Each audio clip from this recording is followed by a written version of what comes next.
사랑해 주님 감사합니다. 오늘도 어제와 똑같은 오늘이 다시 시작되는 것 같지만 우리 주님의 역사와 우리 주님의 예언을 성취하심은 오늘 하루가 정말 천년과 같이 저희들 가운데 새로운 역사와 새로운 일들로 역사하여 주시는 우리 주님이심을 우리가 고백드립니다. 어제와 같지 않고 오늘 또 다시 저희 가운데 새 일을 행하여 주시는 우리 주님을 바라보면서 오늘도 주님 의지하며 나아가길 원합니다. 전도 여행과 또 캠페에 참석 중이신 우리 목사님과 사모님을 붙들어 주시옵시고 주님 풍성히 위로하여 주시옵소서. 20년 아버지 하나님 등대교회를 이끌어 오시면서 많은 수고와 아픔과 고통과 눈물을 저희가 보았고 우리 주님께서 아시오니 주님 안식하며 위로하며 그곳에서 성령님과 함께 아버지 하나님이여 우리 주님의 마음을 아버지 하나님 다시 위로와 함께 누리시는 우리 목사님 사모님 되실 수 있도록 주님 도와주시옵소서. 예수님의 이름으로 감사하며 간절히 기도드렸습니다. 아멘. 제가 오늘 나누고자 하는 말씀은 마태복음 8장 1절부터 15절까지입니다.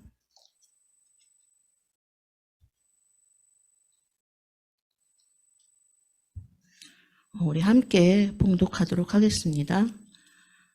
예수께서 산에서 내려오시니 수많은 무리가 따르니라. 한 나병 환자가 나와 저라 이르되 주여 원하시면 저를 깨끗하게 하실 수 있나이다 하거늘 예수께서 손을 내밀어 그에게 대시며 이르시되 내가 원하노니 깨끗함을 받으라 하시니 즉시 그의 나병이 깨끗하여진지라. 예수께서 이르시되 삼가 아무에게도 이르지 말고 다만 가서 제사장에게 내 몸을 보이고 모세가 명한 예물을 드려 그들에게 입증하라 하시니라. 예수께서 가버나움에 들어가시니 한 백부장이 나와 간구하여 이르되 주여 내 하인이 중풍병으로 집에 누워 몹시 괴로워하나이다. 이르시되 내가 가서 고쳐주리라. 백부장이 대답하여 이르되 주여 내 집에 들어오심을 나는 감당하지 못하겠사오니 다만 말씀으로만 하옵소서. 그러면 내 하인이 낫겠사옵나이다. 나도 나무의 수하에 있는 사람이요 내 아래에도 군사가 있으니 이더러 가라 하면 가고 저더러 오라 하면 오고 내 종더러 이것을 하라 하면 하나이다. 예수께서 들으시고 놀랍게 여겨 따르는 자들에게 이르시되 내가 진실로 너희에게 이르노니 이스라엘 중 아무에게도 이만한 믿음을 보지 못하였노라. 또 너희에게 이르노니 동서로부터 많은 사람이 이르러 아브라함과 이삭과 야곱과 함께 천국에 앉으려니와 그 나라에 본 자손들은 바깥 어두운 데 쫓겨나 거기서 울며 이를 갈게 되리라. 예수께서 백부장에게 이르시되 가라 내 믿은 대로 될지어다 하시니 그 즉시 하인이 나으니라. 예수께서 베드로의 집에 들어가사 그의 장부가 열병으로 앓아누운 것을 보시고 그의 손을 만지시니 열병이 떠나가고 여인이 일어나서 예수께 수종들더라. 아멘. 먼저 8장 처음에 시작하는 그 나병 환자에 대해서는 여러분들도 많이 말씀을 들었고 또 백부장에 관해서도 여러분들께서 말씀을 많이 들었을 것입니다. 죄송합니다. 제가 나누고 싶은 말씀은 맨 마지막에 있는 14절, 15절 그 말씀입니다. 죄송합니다. 물을 좀 마셔야 돼. 대부분 목사님들께서 이 나병 환자나 백부장에 대해서는 많은 설교들을 하셨는데 베드로의 장모의 이 고치심에 대해서는 조금 덜 설교를 하셨던 것 같아요. 먼저 제 삶 가운데 이게 이런 것이 기도인가 하는 겪었던 부분들, 또 제가 생각하는 것들, 그런 것들을 여러분들과 함께 나누길 원합니다. 먼저 제가 나병 환자에 대해서 이렇게 목사님들이 설교를 하실 때 이 믿음을 죽으면 죽으리다. 왜냐면 나병 환자가 회중 가운데 나온다는 거는 돌로 맞아 죽을 수 있는 발견되면 돌아가라고 얘기했을 때 이걸 거절하게 되면 그 자리에서 돌로 맞아 죽을 수 있다고 이렇게 말씀들을 많이 하셨는데,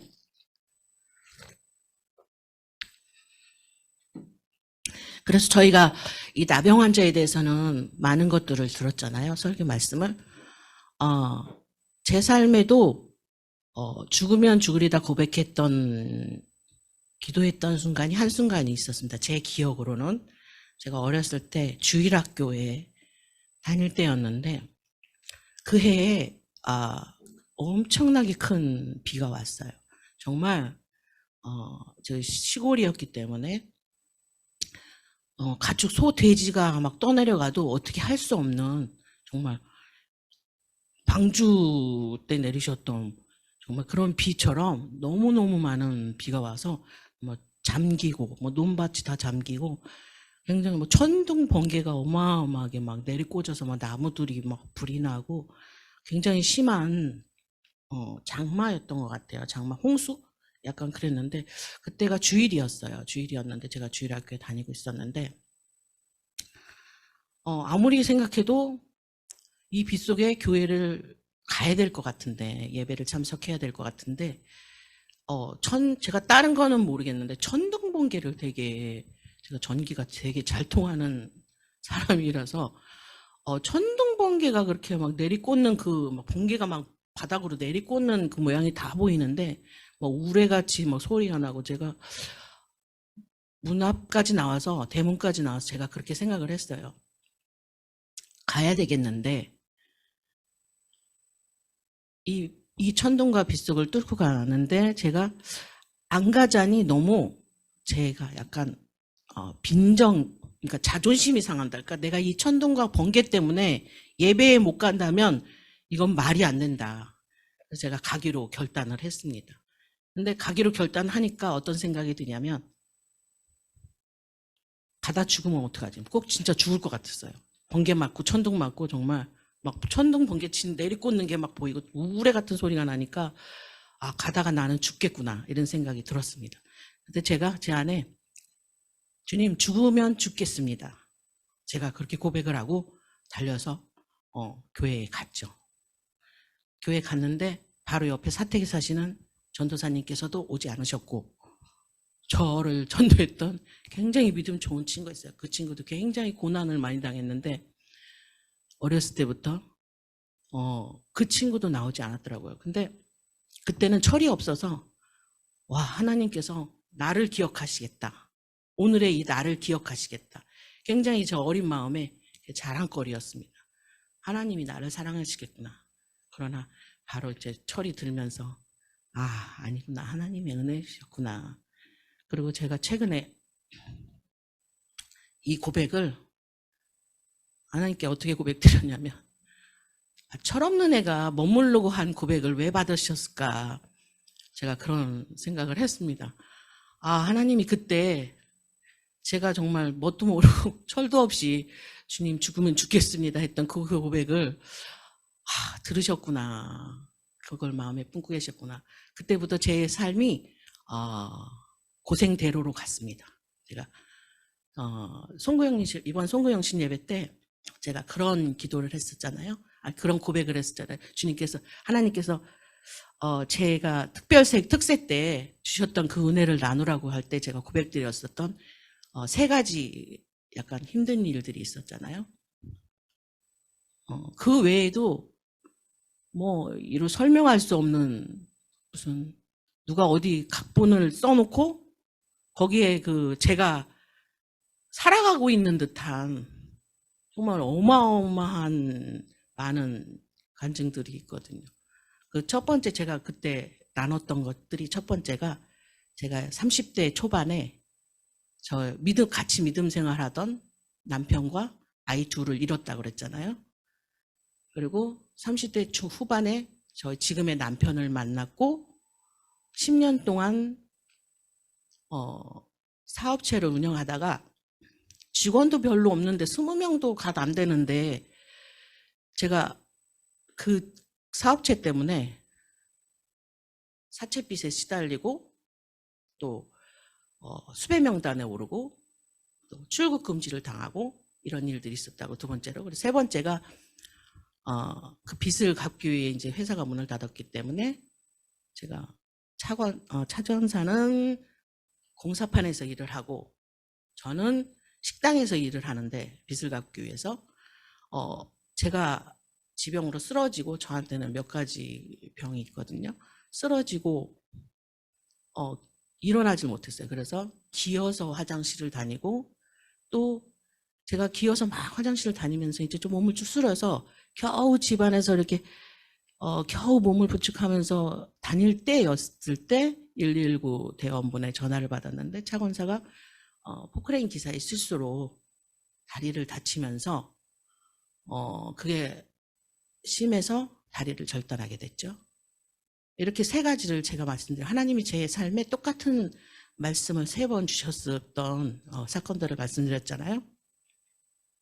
그거 3개 외에도 제가 뭐 칼에 산에 끌려다니기도 하고 여러 가지 일들이 있습니다. 그럼 제가 최근에 이게 해결이 되고 하나님께서 제게 20주년이 지나면서 20주년 기념예배 지나면서 모든 것들을 이렇게 하나하나 쏟아 부어주시기 시작했어요. 왜 그랬는지 또 설명을 하나하나 해주시면서 제 안에 그 모든 것들이 해결됐지만 그 해결되기 전에 제가 그런 고백을 했습니다. 철없는 어린아이가 한 죽으면 죽으리다 그 고백을 하나님께서 그때 들으시고 제 삶을 이렇게 인도해 가시지 않았을까 그런 마음이 들더라고요. 가장 먼저 또 제가 여기서 하나님이 제 관점으로는 저만의 관점입니다. 기도는 제가 생각할 때 그런 거였어요. 하나님의 뜻을 저한테 관철시키려고 기도를 시키신다는 생각입니다. 저는. 물론 제가 원하고 제가 바라는 그 기도들을 제목들을 가지고 주님께도 많이 나왔지만 어느 날 갑자기 아침에 저를 깨우셔서 새벽 기도를 가야 되겠다는 마음을 주시면 저는 이유가 있으시겠지 하고 제가 기도하러 나옵니다. 그럼 목사님께서 어려운 일 있을 때만 기도하지 마시고 평소에도 기도하세요. 저는 좀 이해가 안 가. 저는 그냥 깨우셔서 나왔는데 속으로 저는 그냥 기도하라 하시길래 뭐 주님 무슨 이유가 있으시겠지 하고 저는 그렇게 나오는 타입이거든요. 그러니까 좀 뭔가 제가 그 전에 70일 새벽 작정기도, 뭐 40일 작정기도, 20대 후반에, 30대 초반에 뭐 그렇게 막 믿음 생활할 때, 그때 기도의 응답의 흔적은 저는 그렇습니다. 하나님께서 제게 큰 일을, 그러니까 어려운 일을 견딜 수 있도록 미리 기도를 시키셨다는, 저는 그때 그 기도 응답이 그렇게 왔다고 지금도 생각하고 있습니다. 그것처럼 저는 제 자의로 하는 일이 별로 없어요. 제가 에너지가 예전에는 에너지가 많이 없기 때문이라고 제가 생각을 했는데 20주년이 지나면서 제 안에 그런 고백이 나왔어요. 이제까지 그 에너지가 안 나왔던 건 내가 원하고 내 적성에 맞고 내가 하고 싶었던 일, 주님 안에서 내가 하고 싶었던 일들이 아니었구나. 그래서 나에게 에너지가 나오지 않았구나 이런 마음이 그런 생각을 하게 됐어요. 그 뒤에 20주년이 지나면서 하나님께서 제게 여러 가지 할 일들과 또 제가 가게를 앞으로 가기를 원하시는 그 방향들에 대해서 말씀해 주실 때 제 안에 에너지가 어마어마하게 넘쳐나면서 아, 내가 이렇게 에너지가 많은 사람이었지라는 것을 제가 깨달았습니다. 그러니까 제 안에서 나오는 것들이 대부분 제 의지나 제 것이 아니라는, 저는 좀 그렇게 믿음 훈련을 주님께 그렇게 받은 것 같아요.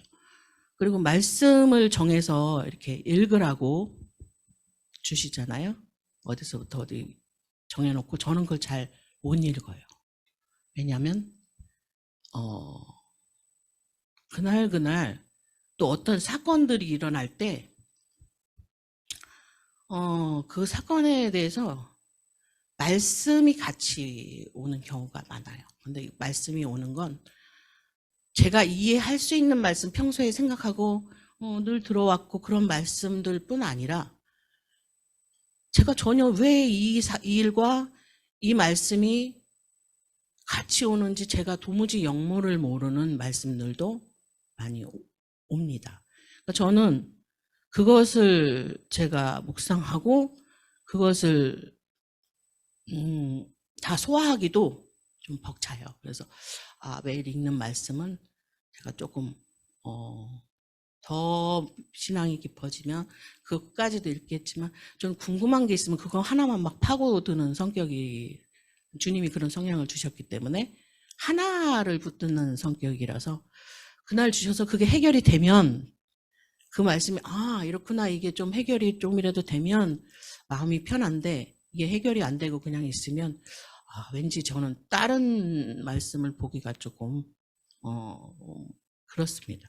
그러니까 저는 우리가 지금 여기서 백부장의 뭐 죽으면 죽으리다 그 기도도 주님께서 너무 기뻐하시고, 또 백부장의 자기 가족도 아니고 자기 자녀도 아니고 자기와 아무런 상관이 없는 이 하인 하나를 고치기 위해, 말하자면 자기가 다스리고 있는 자기의 그 나라의 청년, 30대가 넘으셨으니까 예수님이 청년이시잖아요. 와서 그 앞에 머리를 조아리면서 간청드렸다는 그걸 굉장히 주님, 그리고 또 그 믿음을 굉장히 또 아름답게 보시잖아요. 우리 크게 보시고, 이런 것들은 제가 많이 들어서 알고 있는데 최근에 하나님께서 제게 깨닫게 하신 게 바로 여기 14절, 15절 이 부분입니다. 제가 사모님께 그런 고백을 드린 적이 있어요. 사모님, 저는 참 이해가 안 가는 게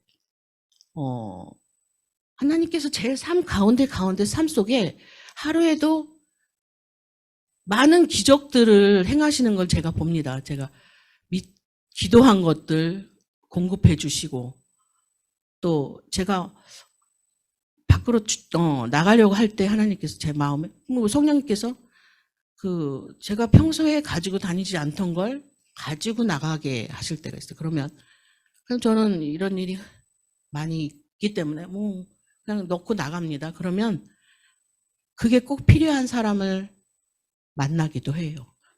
만나기도 하고 제게 필요한 물건, 가면 꼭 필요했던 물건들을 가지고 나가게 하시기도 하고. 근데 저는 이유는 잘 몰라요. 왜 그랬는지. 그전에는 몰랐어요. 그리고 사모님께서 집사님은 방언의 문사를 받으셨다고 하는데 저는 그때까지 제가 깨닫지를 못했어요. 생각을 안 했어요. 그렇구나. 내가 여러 종류의 방언을 하는 걸 하나님께 받았구나. 저는 그냥 그게 어떻게 해서 그렇게 됐는지 사실 모릅니다. 왜 주셨는지도 잘 모르고, 제가 그것을 구하기 위해 막 구했던 그 기억이 없습니다. 그리고 또 제가 저희 기업체 공장을 운영할 때 또 사모님하고 나누다가 집사님도 사장님이잖아요. 집사님네도 그러는데 어떤 것 때문에 제가 부럽다 그랬나 봐요. 그랬더니 사모님께서 집사님네도 사장님이잖아요. 그러시는데, 제가 그때 깨달았어요. 우리도 공장 사장이구나. 그러니까 제가 그런 어떤 뭐 그런 것들에 대한 뭐 왜 그걸 보내셨는지가 중요하고 이걸 갖고 뭘 하라고 하시는지가 중요하지 어떤 것들 그것에 뭐 이름, 직함 뭐 이런 것들에 대해서는 제가 좀 둔한 편입니다. 마지막으로 요 14절, 15절 이 말씀은 최근에 사모님께 그렇게 고백한 하모님 저희 삶에는 이렇게 제가 아까 드렸던 세 가지 큰 이런 고난 같은 그런 사건들, 큰 굵직한 사건들이 있지만 제 삶 속에는 하나님이 순간순간 하물며 우리 애들이 엄마 뭐 저희가 이제 빚을 많이 졌으니까 냉면 먹고 싶어 의진이가 그렇게 하면 저희 언니나 동생 중에 누가 냉장고를 털어서 뭐 갖다 주는데 거기에 꼭 냉면이 있고 이런 작은 섬세한 제가 기도한 것도 응답하시지만 되게 미처 기도하지 않은 그 세세한 것까지 하나님께서 되게 응답을 하시는데 왜 큰 것들에 대해서는 하나님이 이렇게 잠잠하신지 잘 모르겠습니다. 저의 삶을 보면 너무 하나님이 은혜가 응답하심 또 기적이 너무 많으신데 살아가는 삶 속에는 저의 큰 삶을 남들이 바라보는 큰 삶엔 왜 이렇게 힘들고 이루어지지 않는 하나님이 전혀 저의 기도에 응답하지 않으시는 것 같은 그런 것들이 있는지 모르겠습니다. 제가 그 고백을 했었어요. 근데 최근에 이 말씀을 주시면서 임마누엘 동행하신다는 말씀을 주신 것 같아요. 베드로가 다른 분들은 다 자기가 구했어요. 근데 베드로는 장모가 열병으로 알아누워서 마침 집에 오셨으면 우리 같았으면 주님 가장 먼저 우리 장모님이 열병으로 알아누웠습니다. 고쳐주십시오 이렇게 얘기를 하겠죠. 그리고 그게 기도라고 할 수도 있고 근데 베드로는 전혀 아무 말도 하지 않았어요. 물론 주님이 오셨으니까 고쳐주시겠지 이렇게 생각하지만 이때만 해도 여기도 저희 나라처럼 남아 가부장? 얘가 그래갖고 아들이 부모님을 모시는 그런 시스템이었다고 하는데 왜 장모님을 모시고 사는지는 저희는 모르지만 이유는 모르지만 장모님을 모시고 살았다는 거는 그만큼 장모님에 대해서 베드로가 애정을 가지고 있었다는 뜻으로 봐도 될 것 같은데 왜 굳이 고쳐달라고 말씀을 드리지 않았을까? 마가복음에 보니까 사람들이 여짜오되 하고 비슷하다고 말씀을 드렸다는 그 구절도 있긴 했지만 베드로는 아무 말도 하지 않았습니다. 근데 예수님께서 고쳐주셨단 말이죠. 그러면은 다른 우리가 보고 배워야 될 이 죽으면 죽으리다. 그리고 또 이 정말 다른 사람을 위한 이 중보기도 이렇게 간절한 중보기도 이런 뒤에 이 말씀을 넣으셨다는 거는 분명 그 뭔가가 우리에게 생각하고 우리가 배워야 할 어떤 것들 기도에 대해서 주님께서 말씀을 하고 계시다는 생각으로 저는 제가 경험했던 그러니까 주님이 제가 미처 구하지 않은 것까지더라도 이렇게 세세하게 응답하시는 건 임마누엘 하시는 주님 베드로가 예수님과 동행하고 있었잖아요. 저희도 오늘도 성령님과 동행하면서 우리 삶 가운데 너희는 무엇을 먹을까 무엇을 마실까 무엇을 입을까 구하지 말라 이 말씀이 제가 생각이 나면서 주님께서 우리 삶 가운데 임마누엘 하고 계시면 우리가 무엇을 먹을지 무엇을 마실지 무엇을 입을지 굳이 구하지 말라는 말씀이 바로 이 때문이었구나. 베드로가 예수님과 동행했으므로 그가 굳이 구하지 않았어도 예수님께서 아시고 고치셨구나. 제 삶 속에도 그래서 예수님의 흔적들, 돌보심 이런 것들을 내가 풍성히 누리고 살고 있었구나, 제가 그렇게 깨닫게 되었습니다. 여러분들도 혹시 주님께서 이 시간 이 중에 어떤 거를 마음에 품고 주시는 말씀인지 저는 잘 모르겠지만, 우리 함께 예수님이 마지막에 이 위대한 기도의 본보기로 우리가 늘 듣던 이 두 주인공 뒤에 이렇게 자그맣게 넣으셨던 이 말씀을 한번 여러분들도 주님께 여쭈면서 어떤 걸 말씀하시는지 듣고 주님께 더욱더 가까이 가는 하루가 되셨으면 좋겠습니다.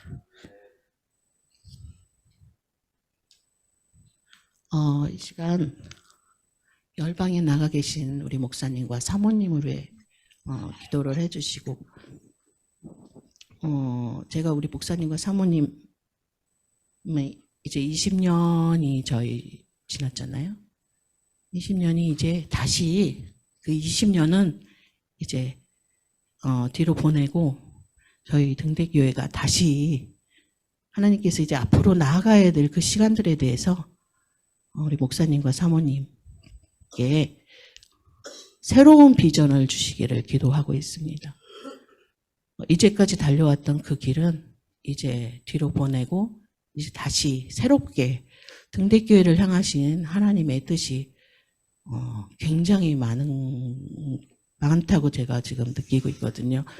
하나님이 하실 일들도 급속하고 지금 그래서 우리 목사님과 사모님이 주님과 함께 그 안식의 시간을 물론 열방에 잃어버린 양도 중요하지만 그 가운데서 성령님과 동행하시면서 이제 다시 등대교회를 향하신 하나님의 새로운 말씀과 새로운 방향을 품고 돌아오시는 시간이 되었으면 하고 제가 기도를 하고 있습니다. 여러분들도 함께 또 그 시간, 이 여정 속에서 우리 목사님과 사모님의 영육간의 강건하심과 또 그곳에서 만나게 될 영혼들, 또 등대교회 주시는 새로운 비전들, 그리고 지금 라마단 기간이라 무슬림이 19억이 된다고 하는데 그 무슬림과 우리가 다른 차이는 그거밖에 없는 것 같아요. 다른 나라에서 태어났다는 거. 저희가 무슬림을 섬기는 그 땅에 있었으면 저희도 무슬림 신사죠. 그냥 단지 우리나라 지금 이 땅에 태어나서 하나님의 은혜가 풍성한 곳에 있다는 그 차이밖에는 없는 것 같아요. 그 무슬림을 믿는 그 자녀들을 바라보는 주님의 마음을 저희들에게 이 시간 주시고 또 불쌍히 여겨주시고 그들이 행하는 일을 그들은 모르니 주님께서 또 불쌍히 여기심과 함께 속히 구원의 날이 그들 가운데 시작될 수 있도록 또 열방의 많은 부흥의 역사를 행하고 계신 주님께서 저희 등대교회를 또 그 선봉의 앞장 세우셔서 일하시는데 저희가 함께 동역할 수 있는 교회가 될 수 있게 해달라고 이런 기도를 하시고 또 각자에게 주신 기도 제목을 가지고 함께 기도하시고 원하신 대로 기도하시고 가셨으면 좋겠습니다.